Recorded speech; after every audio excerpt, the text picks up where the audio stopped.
Bye. Hello, Bye. I'm Sarah Galvin. Welcome to this webinar about reading today. I'm afraid it won't be possible to send in questions today due to a small technical problem, but if you have any questions to ask or to comments to contribute, please send them to webinar@mondadorieducation.it. Okay, so working as a teacher and teacher trainer in ELT over the years, I've tended largely to concentrate on listening and speaking. And reading, on the other hand, has always grabbed less of my attention. I've never actually thought that it could pose difficulties for students, but of course, it can, especially if we're talking about another language, a foreign language. Okay, when we mention the word reading, you might just moan and say, quite understandably, fewer people in Italy read anymore. But we've still got bookshops, libraries, newsagents, and it's not that we're not reading anymore, it's that what we're reading has changed over recent years. And why are we reading? To communicate, to be informed, to chat with our friends, to communicate with colleagues and clients. More importantly, what we need to ask ourselves is, what are our students reading in their own language?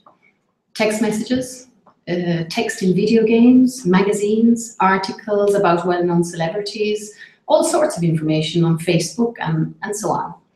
And how can we tap in on these skills that they have already acquired and help them channel their use into something that they will have right into the future?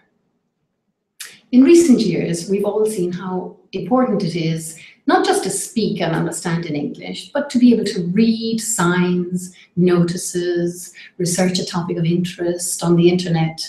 Many university students here read their course books in English and research topics and write articles in English. And just in the workplace alone, dealing with companies, whether they're national or multinational, means being able to read and fully understand documents and various forms of communication in English. So we need to be preparing our students to do just this in their future lives. This is what I mean by unlocking doors to our students' future. In looking at specific skills now in our language teaching, we're helping them in a very meaningful way to prepare for their future, whatever that might bring once they leave school.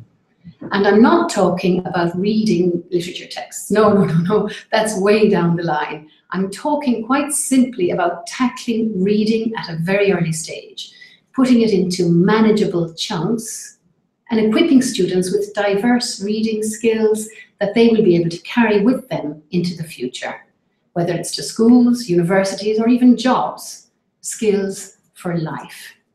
So for the purpose of this talk, I will be focusing mainly on 11 to 13-year-old students, but of course, reading is for everybody.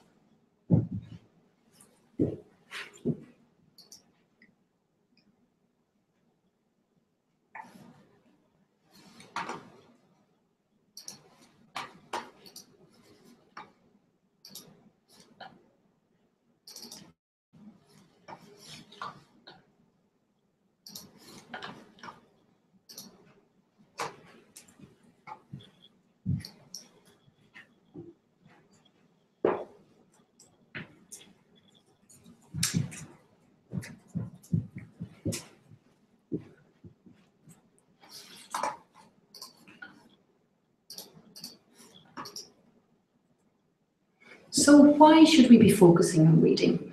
I usually tend to look at the objective, the end objective first, and then work back from that. So Enrico Moretti, the author down there, you see at the bottom of the page, he's a professor of economics in the University of California.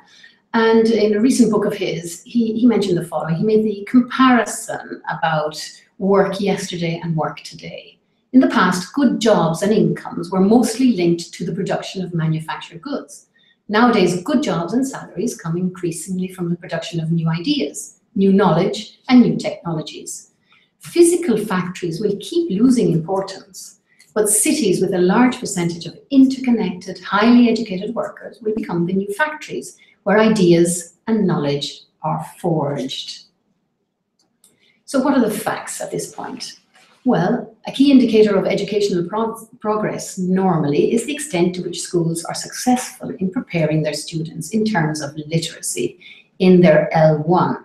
Can we transfer this also to their second language learning? And what do we mean by literacy? Well, in the past, traditionally, literacy has meant the ability to read, understand, and use information. But now the term has a completely broader meaning and stands for a range of knowledge, skills, and abilities, and the ability to apply any knowledge acquired. The same applies, obviously, to our students learning to read in English. More facts. In Italy, how long does it take students to learn to read in Italian when they come into primary school at age 6? 3 to 5 months? Right. Keep in mind, little children in England, America, Ireland, or other English-speaking countries, it takes them much longer. They also have to do lots of spelling tests. Spelling needs to be memorized, learned. And what about our students here in Italy learning English as a foreign language? When do they actually learn to read in English? Obviously, they don't learn to read like our students in the UK that we mentioned before this.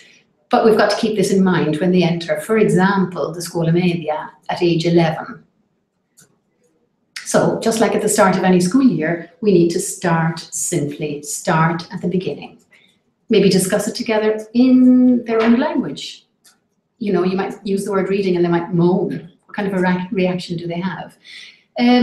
Quite calmly, just explain the advantages and some examples of what they already read in their own language, and then work together on what basic words and terms they will need to start their language learning in English. What can they already read in English? Simple instructions like listen, read, match the information. Maybe we need to familiarize them with symbols or words that they're going to encounter constantly during the course. That way, when they pop up in each lesson or every second lesson, they will automatically recognize them and know what to do with them. So why do we dedicate so much time at the start? Well, you know, up pops our dear old friend, learner autonomy.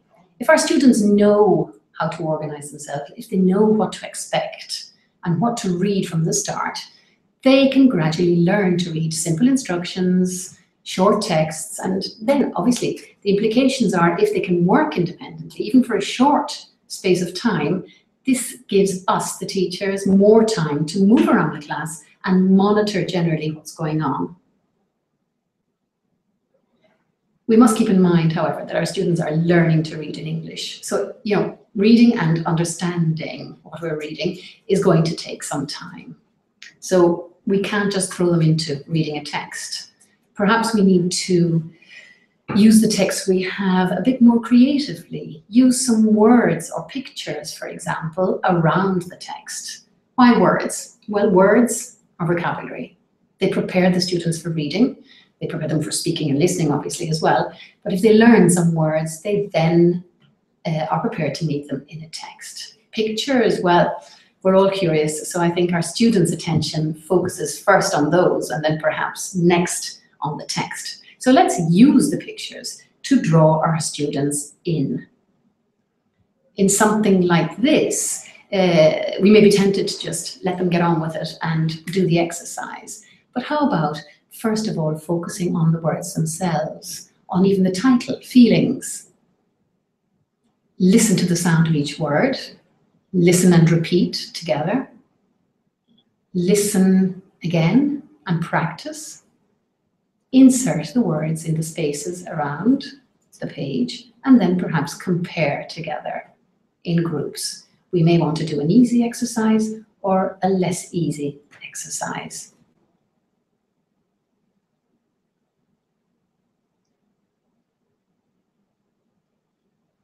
Another example of words before text is this. Well, it's pretty much today in today's news, all these floods, etc. Here we've got natural disasters. We've got words for explaining natural disasters. Once again, the students listen to the words, they focus on the pictures, probably don't have too much difficulty combining words to pictures at this point, so can work pretty easily with that. However, then they move on to use some of these words in a quiz.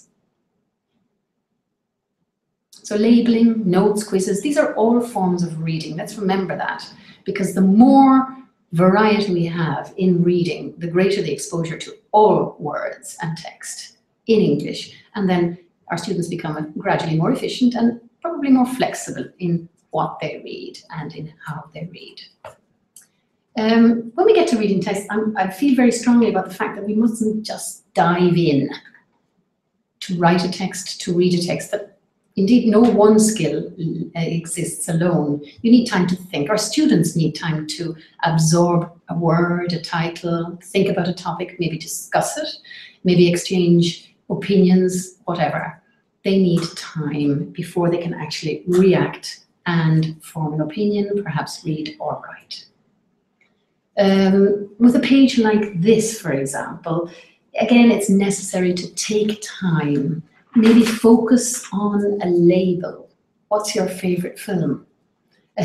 Here, obviously, brainstorming this topic, you get all sorts of replies, both in Italian and English, but that's fine. We're getting the students to speak about something they're familiar with, so using that as a springboard more than anything else. It's an opportunity to recap on types of films, horror, thriller, romance, etc. We may want to recap on certain expressions like how often do you go to the cinema? What is the film about? What type of film is it? And so on. Okay? Then a nice aspect is the fact that you can listen while you read. Okay, the extra advantage here is obviously that we keep all the class together, they all read at the same pace, and some people who are more naturally inclined to listen rather than read grasp the information that way. I mentioned reading and listening as a way in to writing.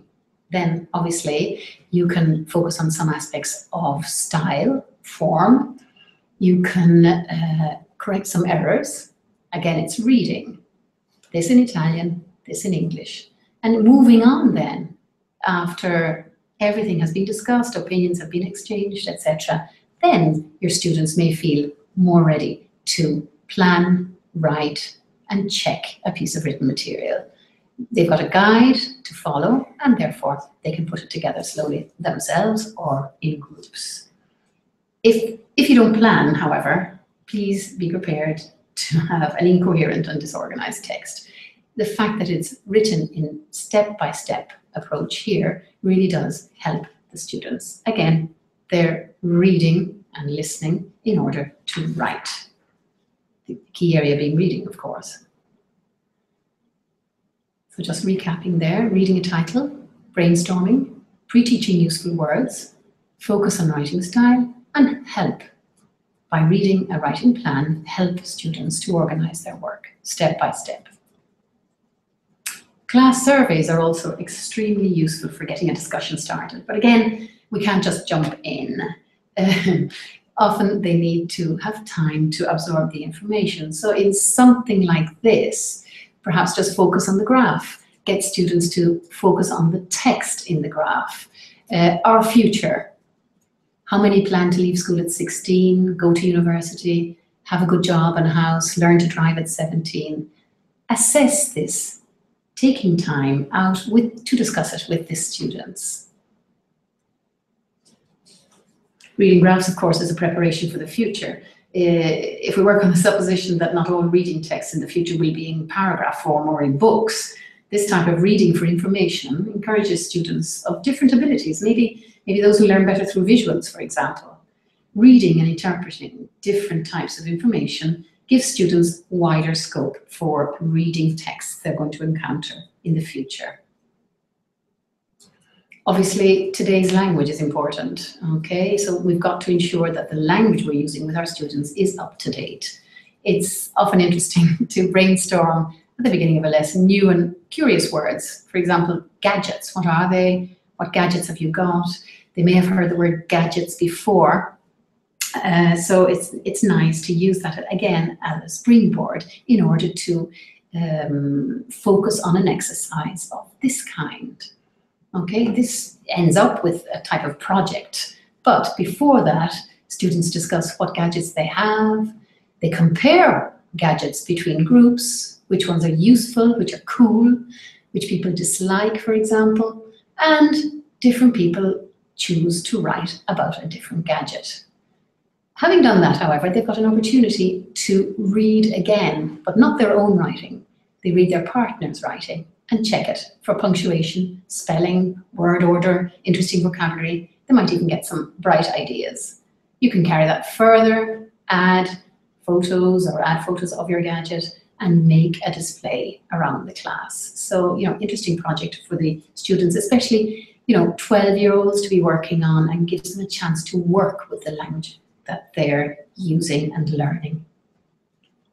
Curious facts also stimulates quite a lot of interest on the part of the students. So again, we're motivating the students to come up with ideas themselves before heading into a reading text or similar during their language lesson. Hollywood versus Bollywood. Has everyone heard of Hollywood? What about Bollywood? Can they guess? Can your students guess what that could mean? And really, it doesn't matter whether the right or wrong answer comes up. Curious facts just makes it more interesting for everyone. There's then obviously the knockoff effect where students can learn something apart from just English. They can actually learn that Bollywood is a word that actually exists in English, and indeed a place. Here is a text about Bollywood and Hollywood, and the students get to compare the two places where films are made. Again, they listen while they read. Nice, because it gives them a chance to listen to different accents, and again, time to absorb the information. It keeps the class together, as we mentioned before. And obviously, as teachers, we need to decide whether we pre-teach some words like musicals, nickname, the film industry, all kinds of films, animated fantasy, etc. Okay. We then might refer to something local. Where are the main cinema studios in Italy, for example, and what are they called? So with regard to curious facts then, how do your students react to the information they read? Is it what they expected? And again, did you notice it's listening as you read, which is an advantage for students of different ability levels and different learning styles. It's also important to read in manageable chunks. If a reading text is broken up into chunks of text, it feels much more manageable. You can compare this to anything you do. If you break it up into smaller pieces, it seems a little bit more surmountable. But students also feel that they've got a bit more time to absorb each part of the text that they're reading. As you will see in a moment, if we change the font in which the text is written, this too helps to provide a bit of variety. So what do we mean by that? What would be a typical example of that? Something like this, where we've got a text divided into 3 parts. If we see the background picture, we can automatically assume what the text is going to be about. Interesting one, it's public transport in London. There are various things mentioned in the text itself, in the questions carried out underneath. Again, look at the various levels of difficulty of the exercises, 2-star, 3-star, 3-star. You can choose, according to the levels of your students, which texts and which exercises to use. However, it might be interesting to just use one text and one question. It might be interesting to start with something like catch a bus, a train, drive a car, ride a bike, take a taxi, as expressions in which to discuss transport before you actually launch into the text.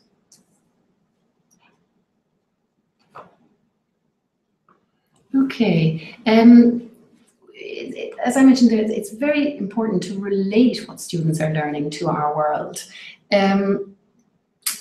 With a text that's coming up now in a moment, like Charles Dickens, well, if you talk to students in English-speaking world, Some of them may be happy to hear about the world of Charles Dickens, but you know, some of them may groan and say, oh my goodness, Charles Dickens, you know, not very interesting reading. However, let's just start, before we launch into that, with some questions like, are there any famous writers in Italy? Who are they? What did they write? What century did they live in? Do you like their books? Okay, obviously these questions are in the past tense, so we're talking about 12, 13-year-old students, a little bit further on along the line. But if they focus first on who, what century, like, it prepares them for the text that they are going to meet in a moment about Charles Dickens. And as you can see, question number 3 on the page here is exactly that. So, having prepared the ground, students read the text, perhaps answer the questions, and are already ready to answer further the question 3 when they come to it.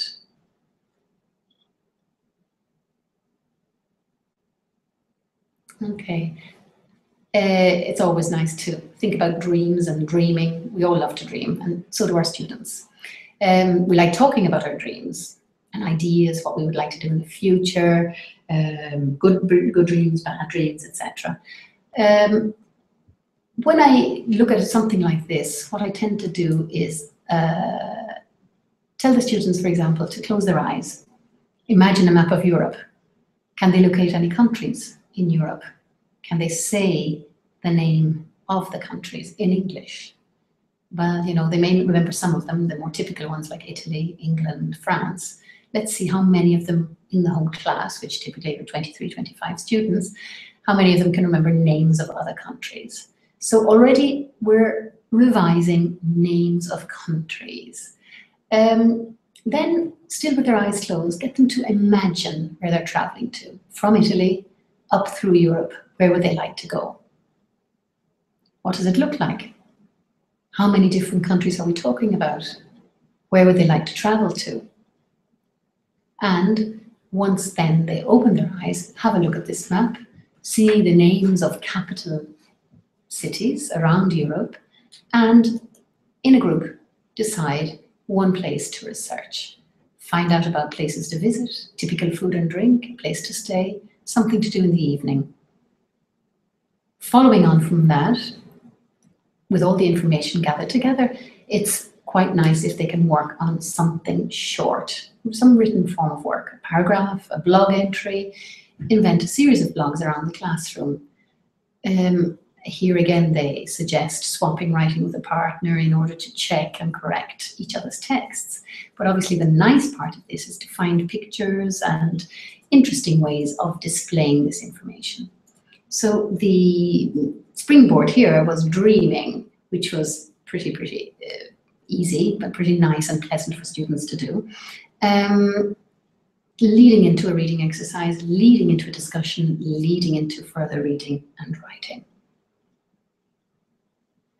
Students are always willing to exchange opinions with each other, mostly more than with us. But if we take a subject like music, they're always ready. So questions like, does anyone play a musical instrument?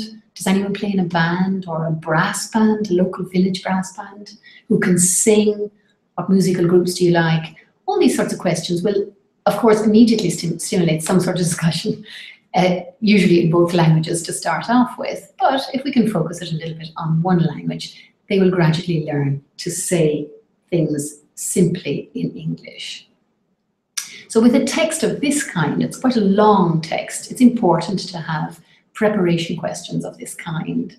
Do you want to be in a band? Focus on the headline. Perhaps get the students to read through the text pretty quickly to get a general idea of the gist in order to be able to allocate one of these 3 titles to the text. Which one would they choose? And compare with a partner. Which one has your partner chosen? Quick true-false questions helps them to find the information they need. Reading for gist is a quick read. They'd have to read and perhaps listen again in order to be able to answer these questions here. We've got some pair work. Okay, ask and answer questions with a classmate about your favorite bands. So whether they play in a band or not, their favorite musical groups will usually stimulate discussion. Further chance to speak and give a presentation, obviously, is quite interesting here. This is preparation for, essentially what they might do in the licenza media in the oral part of the exam. But it's quite nice if they can prepare an oral presentation each, short or long, doesn't matter, to prepare to the class. Obviously, we're talking here about 12 to 13-year-olds. So, as I said, it's a long text, so it's necessary to break the students into it gently with preparation questions. As you will have noticed, there are exercises of varying difficulty. There are 1-star, 2-star, 3-star exercises. It all depends on your class. You choose 1 or 2 or 3 exercises according to them and their ability.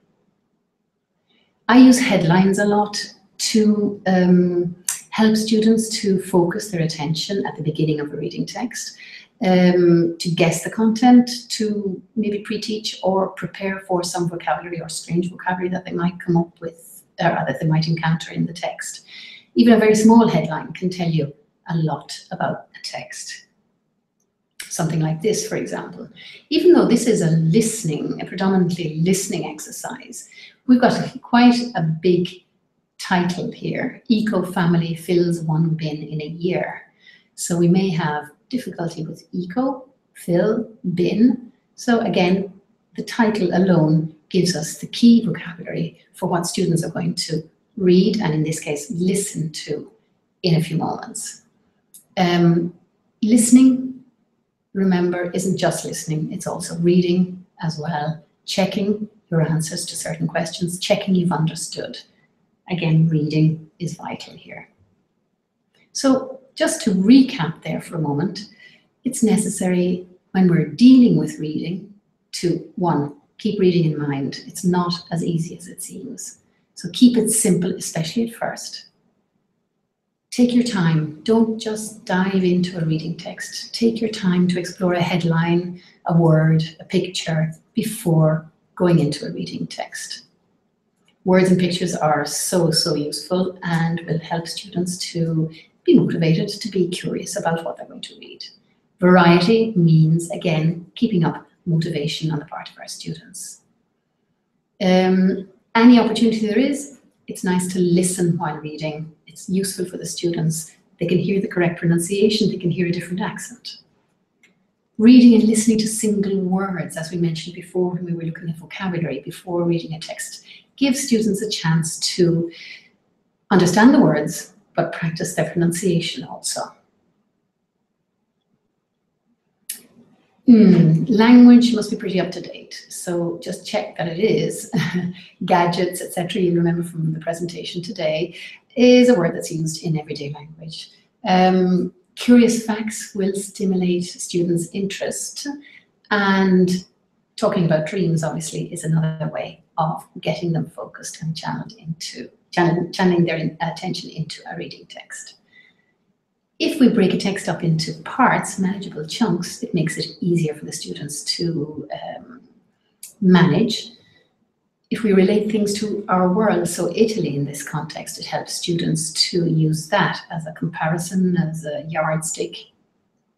Exchanging opinions is also a chance not just to give opinions and hear opinions, but also to revise the vocabulary that may have been encountered in a reading text just done. As we mentioned just now, headlines, titles, and subtitles give us great clues about what's going on. So what's the result of all this? Every little bit that we do along the way, whether the students are 11, 12, or 13, every little bit helps to pave the way for our students' future. We're preparing them to encounter texts of all kinds, to be comfortable with texts of all kinds, and to be able to feel comfortable with documents of the future, texts of the future, research of the future, or even the workplace of the future. I thought it might be interesting just to note what some famous people have said about reading. Victor Hugo, He said, "To learn to read is to light a fire. Every syllable that is spelt out is a spark."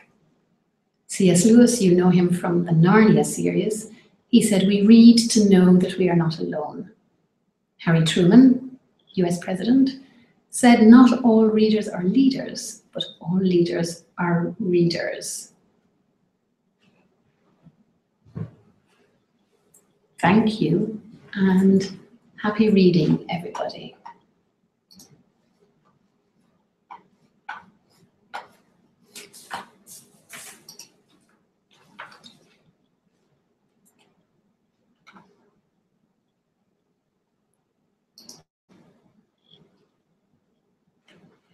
Well, I hope you've enjoyed some of those thoughts about reading in all shapes and forms. Thank you for coming and being with us today. I'd like to remind you about our next Macmillan webinar. It's on the 27th of November, and it's really interesting. It's about special needs, something that is a key area at the moment as we see all our various classes of various abilities and with varying levels of difficulties, teaching inclusively with special needs students. So our colleague Carmelina Maurizio will be telling you a little bit more about that. Please tune in again then on the 27th of November. Thank you. Bye-bye.